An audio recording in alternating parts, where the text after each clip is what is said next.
Hello and welcome to this session about your staff handbook. So the employee handbook is a constantly updating document. And so when you're reading it, please give us feedback if you think there's anything that's missing or anything you see in practice that we're not saying that we're going to do. As a new company, we are constantly learning. We're learning from you as well. We're learning from your feedback about us as much as hopefully you'll get feedback from each other and from the children. So the staff handbook, you have a copy. If you haven't, we'll give you one today. You have one as a download as well. And the first page, though I'm not going to go through all of it, every single page of 59, I am going to give you what I think are really important overviews. So the first page is all about our company. It's about what we believe, the ethos of the company, and that's massive because again, you will be held to account as a staff member if you're out on public business for the company on how you present yourself, that it is obvious in a sense that you are a member of Spring Care for you because you adhere to certain professional standards. And we've said what we believe is important, what we will be looking for. And we'll talk in a minute a little bit about appraisals and supervisions. And all of this is brought into how we evaluate our team. So there's a section there on your job role and your place of work. Then the first part here, only a small paragraph, but I believe massively important. As colleagues, you are massively important to this organisation, and to the children, you may be the very centre of everything they do, the stability, if you like, on which their lives develop and their care with us develops. So you are massively important people. There is a probation period, and I've put here, it says 6 to 9 months. Now, it is a 6-month probation, but it's 9 because in rare circumstances, we are allowed as a company to extend by 3 months. But as I've said before, you should have no shocks or surprises. And your line manager, specifically Katie or myself or team leaders, should be able to tell you very clearly if there are areas for development. And for team leaders, that'll be through Katie. So there is constantly a process of feedback. Now, the question being, I'm the RI, do I get supervised? Yes, I do. We also have a consultant, Leslie, who you will possibly meet. Leslie does my supervisions and builds evidence for my appraisals with the directors. So it's a constant process for all of us. What are we looking for? Well, we're looking for your ability to follow through on the 14 competencies that we'll discuss. And there's a session in your induction on the competency framework and how that operates. But from the day you start, you are building your own work portfolio, and it is your responsibility to build it. I must say that quite clearly. It's your responsibility to build it. In that, if there is extra work that you think that you'd like to take on in terms of responsibilities, then ask Katie. If there's extra learning you'd like to have, and especially if it's internal learning, as I mentioned, we have a large or a growing resource library. If you want to read extra things, you want to take on new research for us as a company in terms of NSPCC learning, other conferences or forum that you are part of, discussions about professional issues around children and professional childcare that you're part of, then come and talk to us about that at your supervision sessions. How will we assess you? Well, we do a certain amount of observation, and that's an ongoing thing. And there are occasionally times where that's formalized. So I might come and literally do an observation of what's happening and give you feedback. We also do through the Reg 44 visitor. Their observations are very, very informative and influential to myself, the directors, Katie, and also Ofsted. So there's two. We also have obviously the registered manager. Katie will do her monthly assessment of the house, and again that has a piece of observation as she's walking around in there. We also can observe, and we can also monitor by how you interact with ClearCare, how good your logs are, how detailed your logs are, how detailed you're filling things in, any incidents that happened, how they were handled, who handled them, what happened. what the children's perspective is massive, and we do send out on a quarterly basis surveys. We offer the children surveys that they can complete, where we ask them to tell us about us. How are we doing? How are we supporting them? Don't forget, I've said that you, as staff members and colleagues, are the most important. They, to us as a company, are the most important as well, because essentially, without you, without them, we have no company.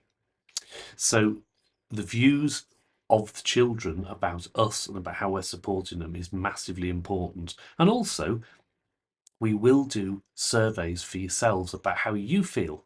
Now, I am not a fan of anonymous surveys. I don't think people should be penalised for speaking their mind. And the anonymous survey is sort of a cop out to me. Um, but but we will obviously not force people to fill in surveys if they don't want to, and so therefore we'll make an anonymous option available to people. But it's a shame, because if you've got something to say, I hope that as a management team and leadership team and directors, we're not averse to listening and responding and really engaging with you. I want to learn. I know that I learn every day new care practice, new thoughts, new attitudes, all around professional childcare from my colleagues. And I want to understand how we can grow this company. I want to hear what the children have got to say. So everything that we're doing, and this probationary period, the assessments, everything, all feeds into our knowledge as a senior leadership team. So your probation period, 6 months, it's based on, as I say, observation, it's based on feedback, it's based on how you perform your knowledge competencies, whether you're growing, learning, whether you're reflecting, whether you're developing with the therapy service, and when you have sessions with the therapist, you're learning from those, you're putting that into practice. How you interact with other professionals, how you interact with Ofsted, what contribution you make to the company, what contribution you make to your colleagues, and how you support them, and how flexible you are. All of that comes into the 14 areas of competency that makes up your job. So that will all be explained, and it will all be transparent, because I don't believe it's right to come to an appraisal not knowing if there's anything that you need to feed back about or have feedback about. So there should be no surprises, is what I'm trying to say. And then let's go down a little bit further. There's a section in your employment handbook about your disclosures and about how we check and keep a check. And we are quite reasonably intrusive about and curious about our colleagues, because, and all of us, me, everybody included, the directors have their DBS checks, but there's that professional curiosity to make sure that all of us have clean records, and that if we don't, for any reason, that's been declared. That's the massively important part. Now, if you had any issue on your DBS when we first employed you, we will have done a risk assessment with you around that, and that has to be renewed on an annual basis, or if the risk changes, so it might go up or down. But be aware, telling us that there are issues. So, for example, if you got into a brawl on a Friday night, you were arrested, you need to tell us. It may have consequence to your job, it may not. But the point is, it certainly will if you don't tell us what's happened. So the first thing you ever do is declare what's going on. We can then do a risk assessment around it. And as a senior management team, we'll sit and I'll talk to the directors. Now, you think you know by now, for Katie and I, that we are reasonable people and proportionate people, and so are the directors, and we'd always look at a situation. So, for example, if you got 6 points on your license for speeding, it wouldn't just be immediately be you can't work for us. We would have a discussion around it. We'd take it on a case by case basis and decide what the best course of action was. So those checks will be done, and you need to keep your DBS up. Now, if you're on the disclosure service, you will have paid for that. It's something that at the moment you would pay for. We pay for your company DBS if you've got a company DBS, and we'll give you that DBS number so that you can update the service on the update service. But what you have to remember is if there is a day where you do not have your DBS and it's lapsed, you can't work for us, in terms of you can't work on that shift until your DBS has been renewed. So I'll say that clearly for the camera. If your DBS runs out, you've got to get it renewed as a company policy. You can't work on shift with an out of date DBS. There are certain things that, and I'm saying as the responsible individual, we're not going to allow, and that is people who are not fully trained to work with children to be on shift with that child without supervision. So, for example, there are times, let's say physical intervention training, your training may have lapsed by a couple of weeks, and the next course is 3 weeks away. It's lapsed now. We can't get you onto the next course. So during that time, we do a risk assessment around you. You would be mentored and work with another colleague at all times. You would have the training and your update trainings booked. That's an example of what I'm trying to say. It doesn't mean, though, that we can allow training to lapse, and that's why we have a training matrix. That's why when we ask you to put time aside for training, that you do just that, please. There are certain, if you look at your rota, and Katie can explain this to you in more detail, if you look at your rota over a year on a two on, 4 off basis, within that framework, 2 on, 4 off, there are a number of hours that give you additional hours some months and then less other months. But over a year, you have a certain number of additional hours that are built into your annual rota. And why I say that is because please don't say I can't and won't attend training because I'm not being paid for it, because those hours give you some time back to do just that. Now, as I say, this is only an overview and I can go into that in more depth. But please be aware that we do expect people to stay for a handover as long as it's not ridiculous, like a 2-hour handover. But as things start to move forward, I've had colleagues say to me, well, I'm not attending handover unless I'm paid for it. Well, in a sense you are. It's your job, it's your profession. This is what you're getting paid to do.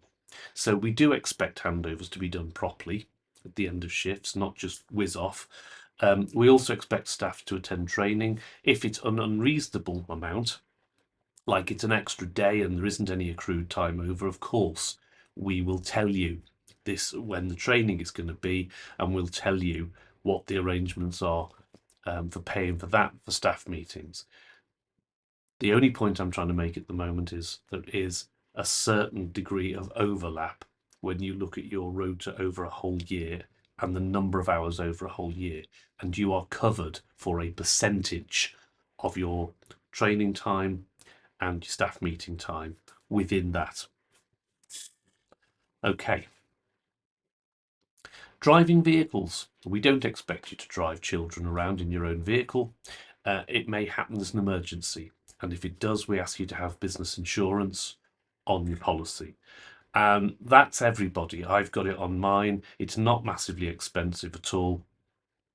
But we do expect if you're going to take a child in the car, you're properly insured for that child and that you have enough insurance to cover you for work purposes. I've talked about appraisal and review, and I've said that the appraisals happen once a year. It feeds in from lots of different sources, as I've already outlined. There are no surprises, and the aim of the appraisal is to be able to help you to move forward, to develop, to build your skills and build your confidence. Now, remuneration, the big question here. We are, I believe, and I hope I can hold myself on record as you go through and work with us, a fair company. We want to make sure that people are paid a fair wage and are paid on promptly and on time. We also want to make sure you're paid for everything you've done. So the point I'm going to say next is massively important in that we have a cut-off period. You have a timesheet. We'll go through that in, again, a different session during this induction. You fill in your timesheet, but there is a cut-off period to allow Katie and myself to check and double-check those wages so that they can be accurate when they go to the accountants. So they have to go to the director, to Anya first. She puts the final figures to the accountant. Now, off the top of my head, and I'm saying not on a camera, but off the top of my head, that cut-off date is around the 23rd, 24th, and Katie can confirm with you which day of the month that is. Point, though, I'm making is if you don't get that timesheet in by the cut-off date, any extra up over your core wages that you were going to claim extra will be carried over to the next month. No argument, no question, no exceptions. And that includes me, everybody. That has to be put in on time so that we have time to do it. I hope that's not putting it too strongly, but I think sometimes it gets lapse otherwise.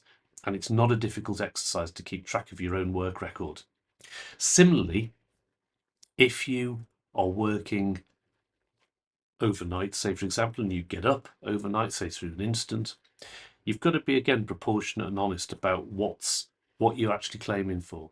For example, if you said we had a child missing from care and they were clearly out the house all night, and you could have, as a team, had one person stay up, one person go to bed, and then swap over during the night, but you both chose to stay up, we'll be asking questions as to why that would be, because there's no child in the house, say, if it was just one child who was missing and one child in the house at the time. So we'd be saying, well, look, that child's missing, it's an empty house, why did you? If you said to us, well, we needed to because while the one child was missing, the other person was liaising with social services, but we have two children, the other child, say, was upset during the night, so other staff member got up to support them, and we're both tired, we both didn't get enough sleep, that's a whole different ball game. What I'm saying in all of this, though, is we expect you to record the time you were up, the time you went to bed. You can record that on ClearCare. You can record it on a timesheet, but it must be able to be verified. There's no good just saying to us, I stayed up all night, so I want an extra, X number of hours uh, back in money because I was up all night. When actually, the truth be known, you could have stayed up until 1 or 2 in the morning and then gone to bed. You could have worked your shift so that one of you was up and one went to bed. If that's the case, please don't be surprised if Katie questions that and talks to you about it. At the end of the day, the reason is not because Spring Care for you is trying to be mean with money. We're paid by the government for those children, and that money that comes to us each week also pays the staff wages. So, in a sense, we've got to be able to account accurately to the local authority for the money that we're claiming. If we're saying that staff did extra work and therefore we need to claim more back on a given month, we've got to be able to say that. And the money that you were getting, as I said, has essentially been publicly funded money for that child. So we want to be honest about it, and we want to pay you honestly for what you've done. So just work with us and record your hours. Lateness and absence as a policy, we're saying lateness and absence is not something we're going to accept. If there are reasons, genuine reasons why you are late for work, and it happens to all of us, please let us know in good time. Half an hour before is not good enough. An hour before is not really good enough. We can't leave the house without the right staffing numbers in, or it's a safeguarding issue. So if anybody walks off shift or doesn't turn up for shift and doesn't tell us, it's a safeguarding issue. And I put it that strongly because that's the reality of it. You need to be on time, preferably 5 or 10 minutes early. That's, at very least, you need to be on time, ready for work, not get in and then have a cup of tea and then have a chat and then decide you're ready for work. If you're going to be on time, you're on time, ready for work, essentially. And I'm going to say it yet again, that includes me. When I walk into your house, you can expect me to be ready to go, talking to you, engaging, whatever I'm doing. When I sit at my desk of a morning, when I switch the computer on to start work, that's it. I'm working. So I can expect no more or less from anybody else. Now, short-time working is something that we wouldn't expect. It's a clause that's in there, and it's only ever happened to me once in the 30-year period where an organisation I used to work for had lost 2 children. And so for a short period of time, they had to change people's working patterns, give them other things to do. But we have to make you aware of what the legal requirements are if we were so short of contract, if you like, or children left for whatever reason in an emergency.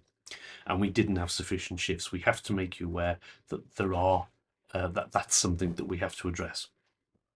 So that's really section 1 of your guidance, and you see it's only 7 pages.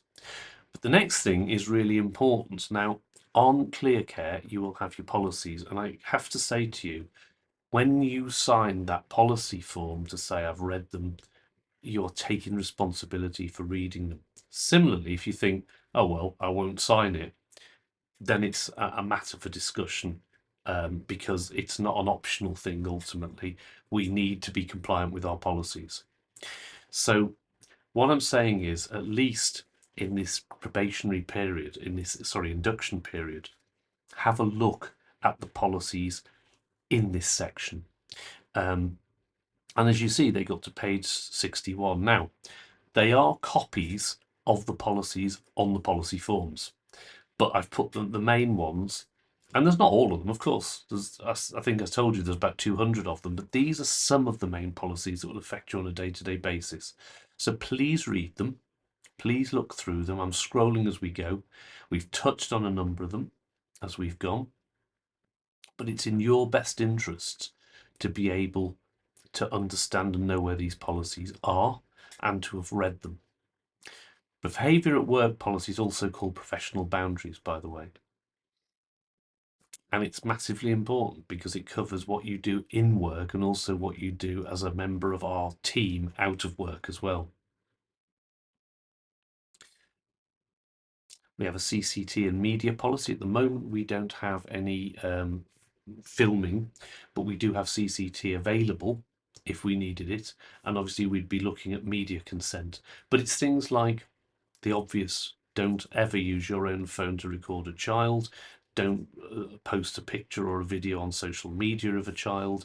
Don't upload a video of a child, and so it goes on.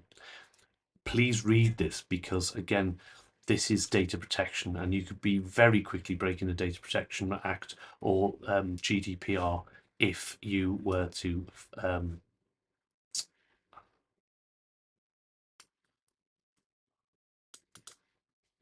okay, as they say, best laid plans. The doorbell went, but I'm too far through recording now to completely stop. So I hope you'll excuse that little break in the video. I can't tell if you could even have noticed from my end at the moment, but I'm just going to say that in case I suddenly froze and then started again. So we were talking about monitoring, talking about the correct use of video surveillance and so on. And as you know, we have consent forms. On the admission documentation for children, they have to sign a whole list, or their representative, so if it's a social worker or a guardian, a whole list of what the child can and can't and won't and will and so on be able to consent to. Some things they can consent to themselves, other things they have their legal guardian or corporate parent has to sign on their behalf. But similarly for us as staff team, which is what this section's about, we must make sure that we are very, very careful. And I'm saying that as the person who's the data controller for the company. That's me. So if you have a data breach, it is a major issue because we have to actually fill out the right paperwork, send it to the Information Commissioner's office, and that we can be fined for data breaches. It's serious if it's a data breach for child's information with clear information about the child on there. So it's serious stuff. Similarly, action has been taken, certainly by Ofsted and local authorities, in safeguarding actions being taken. I know of a couple of providers who've had action taken because their staff, as I said, recorded and posted up onto Facebook. Potentially, I think probably quite innocently, intentionally, but actually what it's done is, in one case, a member of the family who was on the court order, specifically named on the court order as not being able to have contact with that child, understood where they were, knew where they lived from the context of the picture, etc. Absolute nightmare. Your personal devices are, again, your responsibility. Do not let children get hold of them. Do not let children get hold of the house phone. I think I've given you an example when we did our induction training of a child who got hold of the house phone and was contacting family and friends who, again, on their care order, it was clearly written that they should have no contact with those people. So you don't know essentially what can of worms you're opening and what a massive safeguarding issue you are creating if a child gets hold of the house phone. Your mobiles, the house phones, need to be locked away somewhere safe when you're not using them. Be very careful about just slipping them in a back pocket, because obviously, without being rude in any way, we will have young people who may have had to earn a living out taking stuff from people. And if it's down on a work surface or it's left lying around, it may be considered to be fair game. So please be warned. You need to make sure that your personal phones, devices, recording equipment, digital sticks, etc., are all kept well out the way. The other thing to say to you is, if you are working at home or you download anything, again, it would be theft of intellectual property if you steal that from our company. So if you thought, oh, I like that form, I'll just have one of those, and download it, it may go without detection. But if it weren't to, or if it were to be seen as Springcare's property, the company does reserve the right to be able to take legal action around that. Third thing to say to you, if for any reason you are on a computer, especially if you leave the company and you don't log out of all of your equipment and you try and get back into the company, people do it. They just look, oh, you go to a new company, and I know of people who have said, well, I wanted to just have a quick look at this training certificate or whatever it was that I had from my last job. If you go onto somebody else's server, so you get onto your computer, type your password in and get into their server without permission from the old employer, you're breaking the Computer Misuse Act, which is a serious offence. Computer Misuse Act was set up for terrorism. So at the moment, they haven't refined it. And I say that to you, not to put the frighteners on anybody, but just to say to you, it's a serious piece of legislation that people don't understand. It was set up for people hacking into systems. And of course, once you've gone onto a system and you've gone onto their URL, even if you didn't mean to, again, ignorance is no defence in law, and you can have quite serious consequences for a breach of the Computer Misuse Act. So, Data Protection Act, Computer Misuse Act, have a look, do some research, find out how they could affect you.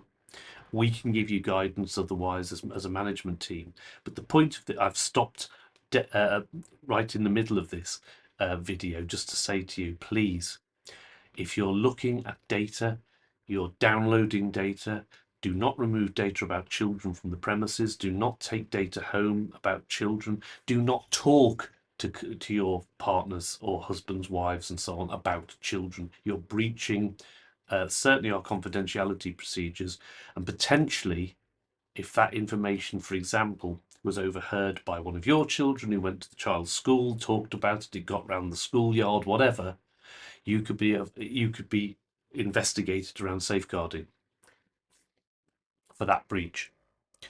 Okay, so again, I've said it twice now, I'm not going to keep labouring the point. We're not going to go through every single part here, but I do want to just touch on these. So, health and safety statement. We've done health and safety training together. It is part of your responsibility, whatever your role in this company, to make sure that if you see something that is a health and safety issue, you report it. And preferably, if it's something that you can do something about, also do it. One thing to say to you under health and safety is we have a contractors policy. So if you have contractors coming, look on the drive and you'll find that there is a contractors policy. And what that means is there are forms to give the contractor to fill in. We can't have people who are in our homes who are not vetted in any way, for example, who've not filled out a contractor's policy form, who've not filled in our visitors book. And that, by the way, includes the RI. So, for myself, for the responsible individual, for social workers, for Ofsted, for any contractor coming on to do physical work to the property, they must sign in, sign out. Okay, so that's section on internet, and I think we've done that, and I think we've looked at data protection as well together in this video. Equal opportunities, I think that is something that we would say is a given within our company. We actively try and promote and support our children in whatever diverse opportunity, cultural heritage, religious views, etc., that they have. And I think we try to promote, I said as a phrase, that's really quite an active try. So if a child does want to go to a church or a mosque, or a Buddhist temple or spiritualist group, whatever they are in, as long as we've done our due diligence around that and we've looked at it together. Obviously, the one thing that you'll find in our policies is there are policies around cults, and because I think it is recognised by the police as well, that cults can be dangerous for young people. Radicalisation, you've done your prevent training, or we will do the prevent training together. That needs to be very firmly done. But they are extremes, and I think many times children and young people can really get very, very good experiences out of their religious or social or even political views. Does not in and of itself. We want to be able to support all of those things. We just want to make sure that we keep children safe from extremes. Okay, so that's about your equalities, their equalities. Harassment and bullying, we've included because it's a zero tolerance policy. And that also, as I've said a number of times, includes yourselves and anybody who's working in the house in terms of institutional behaviour. Very, very hard to prove and show, and it's sometimes very subtle versions of harassment and bullying. But the way you talk about children, the way you present your body language to them, the power and control you exercise over decision making, that all can become subject to complaint if it's exceeded. So when you're doing something, work with a colleague to give you backup. Also, be absolutely transparent about what you've done. Record it in your daily notes. Just make sure you cover yourself all the time.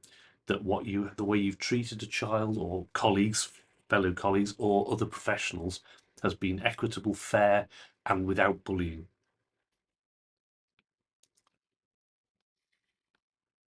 And essentially, you'll see it's quite a long policy that. I'm going to stop on this one because we've been going quite a few minutes now.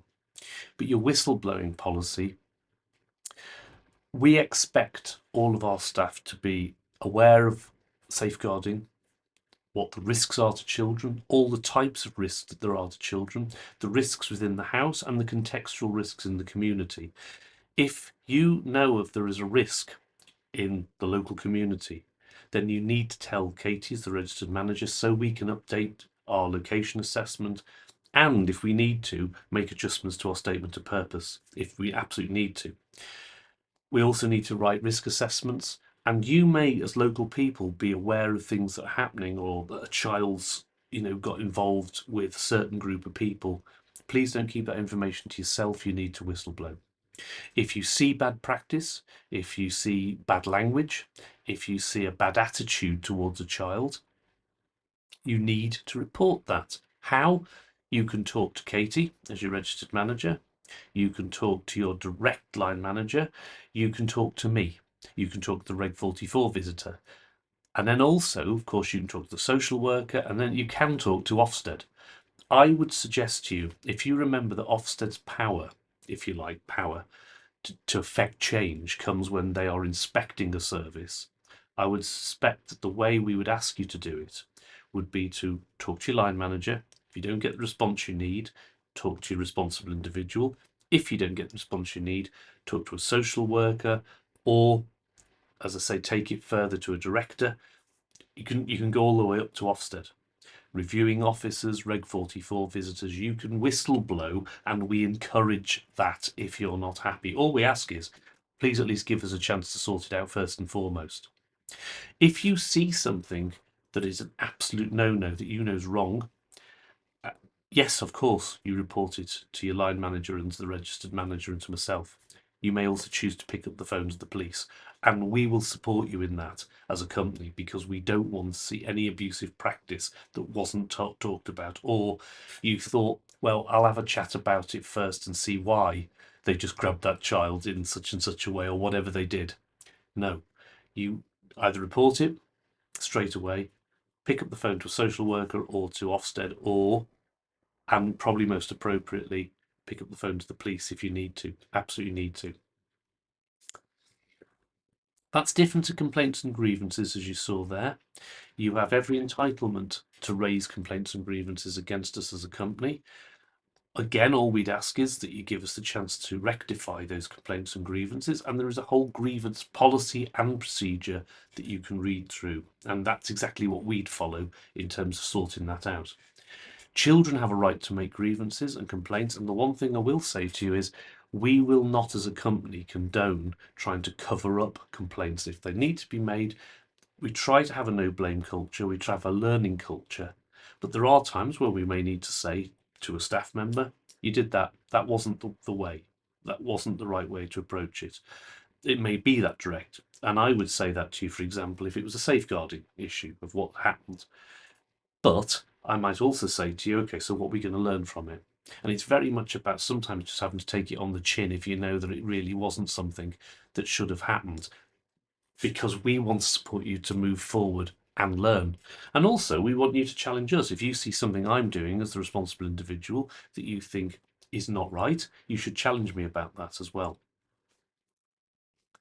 And under this policy, we look, it shows you about grievances, concerns about children, which comes under whistleblowing, and then it moves into disciplinaries. It's not an area we ever want to have to deal with.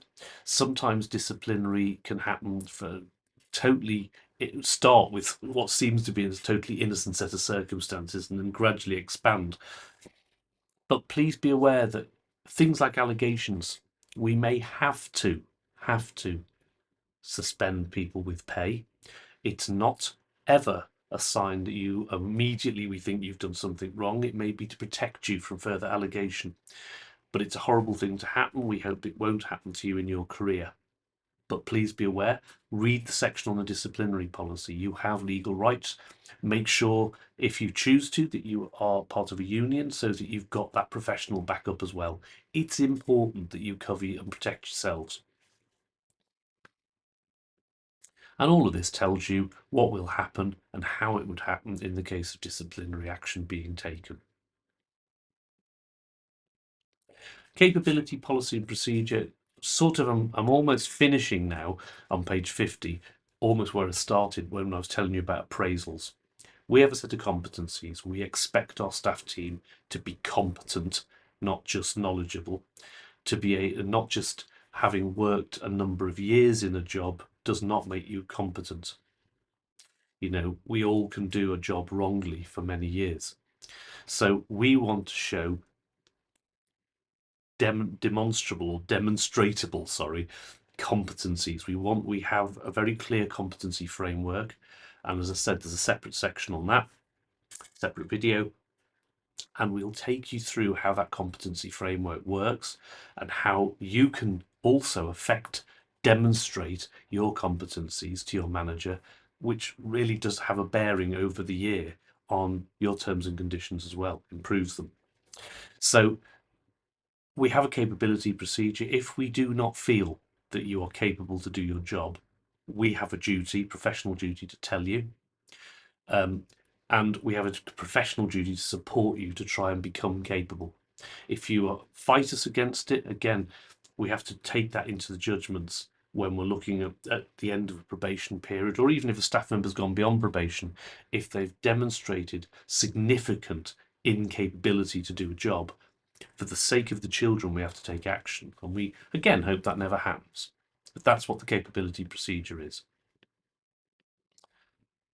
Okay, I think there you can see that there's a couple of sections that sort of reiterate things that have been said, but in more detail, and I've just gone straight over those. This is always a difficult period again, so you will want to move on maybe. We hope you don't. We hope you make a career with us. We hope you move through the capabilities and competencies and grow into new roles and develop. The company's always going to be growing, so we hope that this will be a home for you as a company. We want to be able to treat you right and also get you to a point where you're being paid a good salary for the work you do. But sometimes people, for many reasons, decide they need to move on, and this section tells you how that's done. It's important that you understand what happens at the end of your employment with us, just so that it's clear in terms of things like pay and deductions and how that actually operates at the end of a contract. I hope this video has been useful to you. I hope it's given you a bit of an overview as to what your handbook's about. We will constantly be reviewing the handbook, so this is only the first edition of it, if you like. If you think it's too long or you think there's parts that you would have liked to have known that weren't in it, please give me the feedback. But thank you very much for watching.